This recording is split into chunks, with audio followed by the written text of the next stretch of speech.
இன்னைக்கு மார்க்கெட் எப்படி இருக்குன்னு பார்ப்போம்.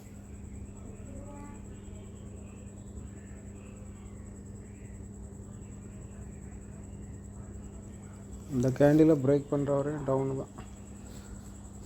மார்க்கெட் நாளைக்கு இறங்குறதுக்கு தான் வாய்ப்பு இருக்குதுன்னு நினைக்கிறேன். ஏன்னா இந்த செல்லர் ஓப்பனாக டச் பண்ணிட்டான். நாளைக்கு இறங்கிச்சுன்னா ஃபாஸ்டாக இறங்கிடும்.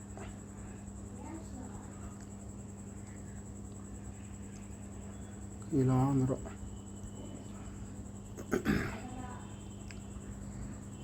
இதுலேயும் ஒரு இது இருக்குது, இல்லை இருக்குது. இதை பிரேக் பண்ணணும். இதை பிரேக் பண்ணால் கீழே போவான். எல்லாம் அதில் வந்து பையாகி மேலே போயிடும். ஒரு ஐடியா அப்போ ஓப்பன் போட்டால் மேலே போயிடுவான். இல்லை ஈக்குவல் ஓப்பன், அது உள்ளே ஓப்பன் பண்ணால் கீழே இறங்கி தான் திரும்ப மேலே போகிற வாய்ப்பு இருக்குது. இன்னும் இவ்வளோ தூரமாகட்டும். இது ஒரு ரிட்டர்ன் ஆகிறதுக்கான பாயிண்ட். இது இதில் பை வர்றதுக்கு வாய்ப்பு இருக்குது. இந்த இடத்த பிரேக் பண்ணால் தான் கீழே வரும். சரி பார்ப்போம் நாளைக்கு என்ன ஆகுதுன்ட்டு. அங்கே நியூஸ் வேறு, அங்கே சண்டை போட்டு அடக்கானுங்க. ஈஸியாக இறங்குறதுக்கு தான் வாய்ப்பு இருக்குது. 5 மினிட்ல எப்படி இருக்குன்னு பார்ப்போம்.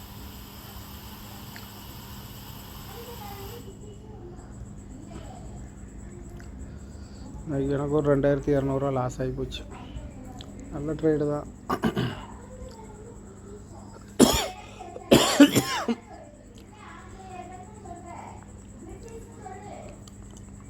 இதில் என்ட்ரி போட்டிருந்தேன். இது உள்ளே போகணுன்னா நான் இனி மேலே தான் போயிடுவோம் அப்படின்னு நினச்சேன். அது ஏமாத்திச்சு. ஸ்டாப்-லாஸ் போட்டு இதில் தான் ஸ்டாப்-லாஸ் போட்டிருந்தேன். இந்த இதில் கீழே தான் ஸ்டாப்-லாஸ் போடுறேன். இதுக்கு கீழே வரப்போகுதுன்னு பார்த்தேன். எப்படியும் கீழே இறங்கினாலும் மேலே பையாகி போயிடுவோம் அப்படின்னு நினச்சேன். திரும்ப அதை வந்து அடிச்சுட்டு திரும்ப மேலே ஓடிடுச்சு. சரி நான் தூங்கிட்டேன்.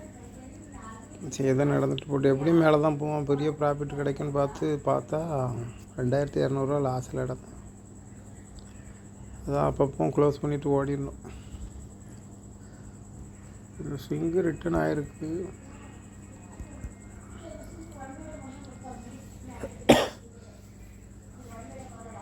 ரிட்டர்ன் ஆகும். இதில் பை ஆகியிருக்கணும்.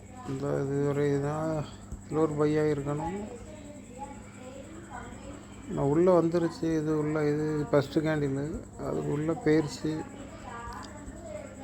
நான் சப்போர்ட் எடுத்தானே உள்ளே போதும் அப்படியே போயிடுவான்னு நினச்சேன். ஏமாத்திருச்சு. நான் 1 மினிட்ல எடுத்தேன். 1 மினிட்ல பார்க்கும்போது நல்லா சூப்பராக இருந்தேன்.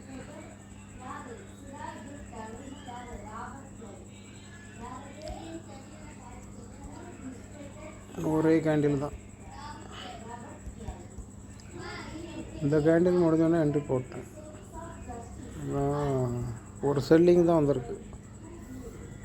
ஒரு செல்லிங் வந்த பிறகு அதை பிரேக் பண்ணி மேலே போகுதுன்னா கொஞ்சம் ஃபாஸ்ட்டாக மேலே போயிடும். டார்கெட் ரீச் ஆகிரும். இங்கேயே 2 வந்துட்டுனா தான் கொஞ்சம் மூவ் ஆகிற கஷ்டப்படும். இந்த இறங்கும்போது பாருங்களேன், கடைசி இது தான். அதை பிரேக் பண்ணி கீழே வந்துடும். திரும்ப போடுவாங்க.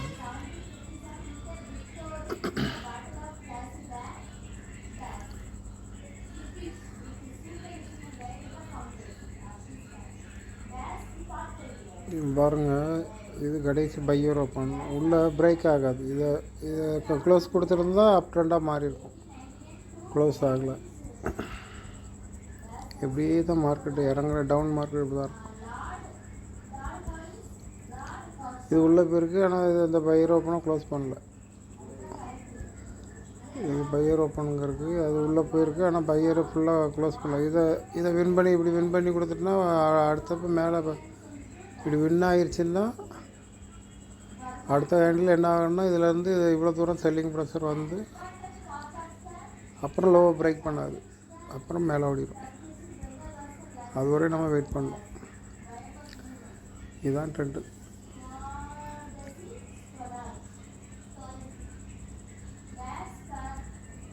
இது வருது.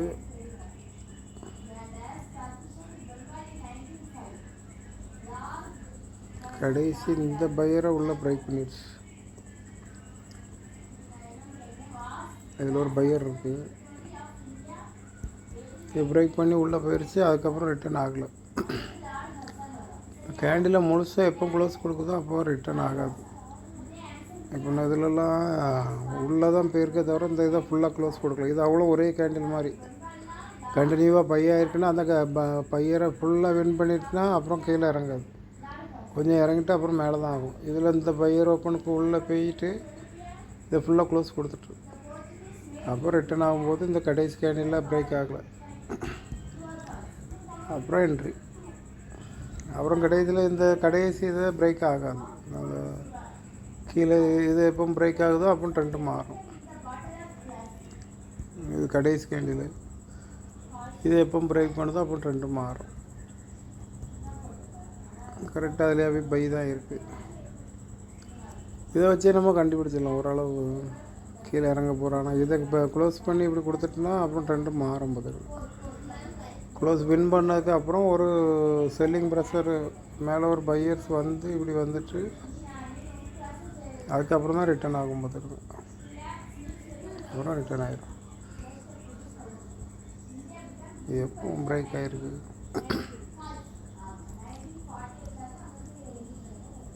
இதுதான் கடைசி.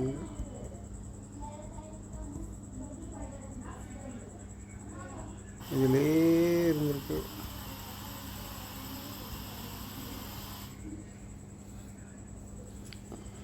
இதுலேருந்தே ட்ரெண்டு போட்டான். இதில் இந்த கடைசி கேண்டில் லைன் போட்டுருணும். இந்த பிரேக் ஆகுனா மட்டும்தான் மேலே போவோம், எல்லாம் கீழே தான். இதில் ஒரு ரிஜெக்ட் ஆகுது, அப்புறம் இந்த இதில் ஒரு ரிஜெக்டு, இதில் ஒரு ரிஜெக்டு,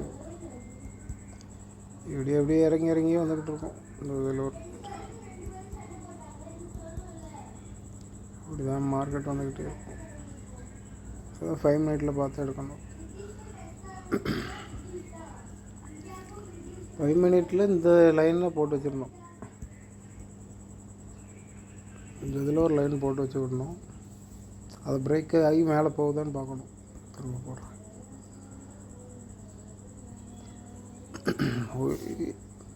கீழேருந்து மேலே போகும்போது இதுதான் கடைசி கேண்டில் தான் இருக்குது. இதில் ஒரு லைன் போட்டு வச்சு விடணும். எவ்வளோதான் ஸ்ட்ராங்கான இந்த பையர்லாம் ஸ்ட்ராங்கான பையர் வந்தாலும் இதை பிரேக் பண்ணல, அப்போ நான் ட்ரெண்டு கீழே தான் போட்டு என்ட்ரி எடுக்கலாம். இந்த கேண்டில் முடிஞ்ச பிறகு என்ட்ரி எடுத்துடலாம். இதில் எடுக்கக்கூடாது. இந்த கேண்டில் வின் பண்ணாலும் எடுக்கக்கூடாது. ஏன்னா அடுத்த கேண்டில் உள்ளே வந்துருச்சு. இந்த லைனுக்கு உள்ளே தான் இருக்குது. இதுவும் அதுக்கு உள்ளே பிரேக் பண்ணி போகுது. இருந்தாலும் கடைசி கேண்டில் பிரேக் பண்ணல, அடுத்தது செல்லிங் ப்ரெஷர் கீழே இறங்கிட்டு அப்புறம் என்ன இது ரிஜெக்ட் ஆன கேண்டில் அப்புறம் கண்டினியூவாக கீழே தான் இறங்கும். அப்புறம் கீழே இறங்கிட்டு இது 5 மினிட்டில் பார்த்து எடுக்கிறது. இவ்வளோ தூரம் தான் டார்கெட் வைக்கலாம். இறங்கும் போது எடுத்தால் இவ்வளோ தூரம் டார்கெட்டு. அதில் இருந்து திரும்பி மேலே போயிருக்கணும். இதுலையாட்டும் வந்து திரும்பி இப்படி போயிருக்கணும். மார்க்கெட்டு மேலே போக முடியாமல் இருக்குதா என்னென்னே தெரில. கீழே ஃபாஸ்ட்டாக இறங்கிட்டு எந்த இடத்துல போய் திரும்பியிருக்கான்.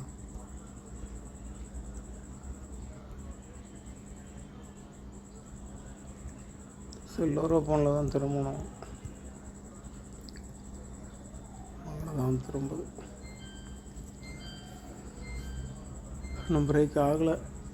நாளைக்கு எப்படி போகுதுன்னே தெரில. இது போக முடியாமல் இது இந்த ட்ரெண்டாட்டம் அப்புறம் மேலே போயிருக்கணும். ஏன்னா இது உள்ளே வந்ததுக்கு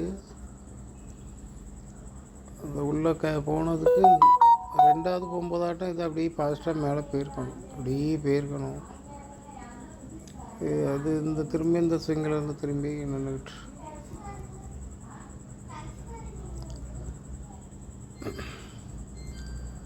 என்ன முடிவு எடுத்துருக்கோ தெரில. இதில் என்ட்ரி எடுக்கிறதுக்கு கொஞ்சம் வாய்ப்பு கம்மி. இங்கேருந்தே ஸ்டெப்பு போட்டுக்கணும். இந்த கேண்டில் முடிஞ்சதுக்கு உடனே பையரை செல்லரை பையர் வின் பண்ணதுக்கு அப்புறம் இதில் ஒரு சின்ன ஒரு செல்லிங் ப்ரெஷர் போட்டுக்கணும். அப்படி போட்டு அதை பிரேக் பண்ணிடுச்சுன்னா அப்போ சூப்பர். அப்போ கிளம்பிச்சுன்னா நிறைய போயிடும். இது கொஞ்சம் மேலே போயிடுச்சு. இந்த ஸ்விங்குக்கு பிரேக் கொடுத்து மேலே ஏறியிருக்கான். இது என்ன ஆகுதுன்னா ஃபஸ்ட்டு கேண்டிலே செல்லிங் ப்ரெஷர் கேண்டிலு அதனால் நம்மளால் என்ட்ரி எடுக்க முடியல. மேலே போமா கீழே வரமாட்டேன்னா இதுவரையும் இப்போ மாட்டு திரும்பவான்ட்டே பார்த்துக்கிட்டு இருந்தேன். இந்த first candle selling pressure candle இதில் ஒரு லைன் போட்டு இதுவரையும் எங்கள் நேரம் திரும்பும் அப்படின்ட்டே பார்த்துக்கிட்டு இருந்தேன். இப்படி திரும்ப இதில் போய் திரும்பி இந்த இது உள்ளே போகாமல் திரும்பி கீழே இறங்கிச்சின்னா அப்போ நல்ல ட்ரெண்டாக கிடச்சிருக்கும். கண்டினியூவாக கீழே போயிருப்போம். இது உள்ளே போய் கொடுத்துட்டு அப் ட்ரெண்டாக மாறப்போகுதுன்னு சொல்லிவிட்டு கீழே ஹோல்ட் ஆகிட்டு கிடக்கு. இந்த மாதிரி உள்ளே போயிட்டுனாலே ட்ரெண்டு மாறிடும் பார்த்துருங்க. அப்படி கீழே இறங்கினாலும் திரும்ப மேலே வந்துடுவோம். சரி, நாளைக்கு எக்ஸ்பைரி நாளைக்கு பார்த்துக்கலாம். கொஞ்சம் வெயிட் எடுங்க. லாஸ் பண்ணாமல் எடுங்கன்னா லாஸ் பண்ணிவிட்டு திரும்ப அதை போட்டு ரெக்கவர் பண்ணிவிட்டு எடுக்கக்கூடாது. அந்த மாதிரி பண்ணக்கூடாது. எடுக்கும்போதே நல்ல ட்ரேடாக பார்த்து எடுத்துடணும் பார்த்துடுங்க. அதுக்கு தான் லாஸ் விட்றாங்கன்னா அதுக்கு அர்த்தம் அதான். நீங்கள் லாஸ் பண்ணிவிட்டு திரும்ப அதை போட்டு எடுக்கன்னு எடுத்துகிட்டே இருக்காங்க. அது எடுக்கவே முடியாது. இருக்கிறதெல்லாம் காலி பண்ணி விட்ரும். முதல்ல எடுக்கும் போதே நல்ல ட்ரேடாக பார்த்து எடுத்துருங்க. கொஞ்சம் வெயிட் பண்ணுங்கள். எப்படியும் இந்த ட்ரேடு கிடைக்காமலாம் இருக்காது. நல்ல ட்ரேடு 1000 ரூபா எடுத்தாலுமே அது உங்களுக்கு ப்ராஃபிட்டு தான். அது அப்படியே நம்மளை ஸ்ட்ராங் ஆக்கிட்டே இருக்கும். எப்படி ட்ரேட் எடுக்கலாம் அப்படிங்கிறது 1000 ரூபான்னா தான் சும்மான்னு நினைக்காங்க. ப்ராஃபிட் 1000 ரூபா எடுத்தாலும் அதை நம்ம ஸ்ட்ராங் ஆக்கிட்டே இருக்கும். அப்படியே ஒரு 5 மாதம் 6 மாதம் அப்படியே உள்ளே நின்றுட்டோன்னா அதுக்கப்புறம் அப்படியே ஈஸியாக ட்ரேட் எடுத்து பழகிடலாம். லாஸு விட்டோம்னா அதுக்கப்புறம் நம்ம அதை எடுக்கிறேன்ட்டு திரும்ப அதிலேயே கிடந்து மாட்டிவிடும். எடுக்கும் போதே நல்ல ட்ரேடாக பார்த்து எடுத்துடணும். இந்த மாதிரிலாம் ஸ்டெப்பு போட்டு எடுக்கிறது தான் எடுக்கணும். உங்களுக்கு இதெல்லாம் கண்டுபிடிக்க தெரியணும். கடைசி கேண்டில் கொடுத்துட்டான்னா அதை பிரேக் பண்ணுதான்னு பார்க்கணும். கீழே இதில்னா இந்த இப்போ கீழே வருதுன்னா உள்ளே போய்ட்டு இதை பிரேக் பண்ணி கீழே போதான்னு பார்க்கணும். அப்போ கீழே அப்படி கடைசி கேண்டில் லைன் போட்டு வச்சுக்கிட்டோம். இது இந்த பையரை செல்லர் வின் பண்ணிட்டான். திரும்ப இந்த செல்லரை பையர் வின் பண்ணிட்டான். ட்ரெண்டு அப்படியே மாறுது. எப்படி நடக்குது? நல்லா பாஸ்ட்டாக மேலே போயிடும். டார்கெட் ரீச் ஆகிடும். இது எப்படின்னு கவனிச்சிங்களா? இது இந்த பையரை இந்த செல்லர் வின் பண்ணிட்டான். ரவுண்டுன்னு காமிக்குது. அடுத்த கேண்டிலே அது பண்ணு செல்லரை பையர் வின் பண்ணிட்டான். அப்படியே ட்ரெண்டு மாறுது. இந்த கேண்டில் அப்படியே மாற்றுது. அது 1 மினிட்டில் கொஞ்சம் ஈஸியாக இருக்கும். ஆனால் இது இப்படி மாறுது. உடனே அதுக்கப்புறம் நம்ம மேலே பை பண்ணிட்டுலாம் அப்புறம் ட்ரெண்டு டார்கெட் ரீச் ஆகிடும். இவ்வளோ தூரம் தான் டார்கெட் வைக்கணும். இதிலேருந்து இவ்வளோ தூரம் தான் வைக்கணும். இது இவ்வளோ தான் போகணும். இந்த பாடி வர தான் போகணும். அதுக்கு மேலே போனால் போயிட்டு போகுது. அதிலே எக்ஸிட் பண்ணிவிட்டு அப்புறம் வெயிட் பண்ணணும். நான் உள்ளே போன பிறகு 2ஆவது ட்ரேடு போட்டேன். முதல்ல ஒரு 6000 எடுத்து வச்சுருந்தேன். இது உள்ளே போனோன்னே என்ட்ரி போட்டு எப்படியுமே மேலே போயிடும் அப்படின்ட்டு ஸ்டாப்லாஸுக்கு இங்கே தான் கொடுத்தேன். அது இங்கே அடிச்சிருக்கு. நான் இறங்கினானோ இவ்வளோ தூரம் தான் இறங்குவான் அப்படின்னு பார்த்தேன். அது கீழே இறங்கி எல்லாத்தையும் உடச்சிட்டு திரும்ப மேலே போயிட்டு. சரி, நாளைக்கு எப்படி இருக்குன்னு பார்த்துருவோம். சரி, அவ்வளோ.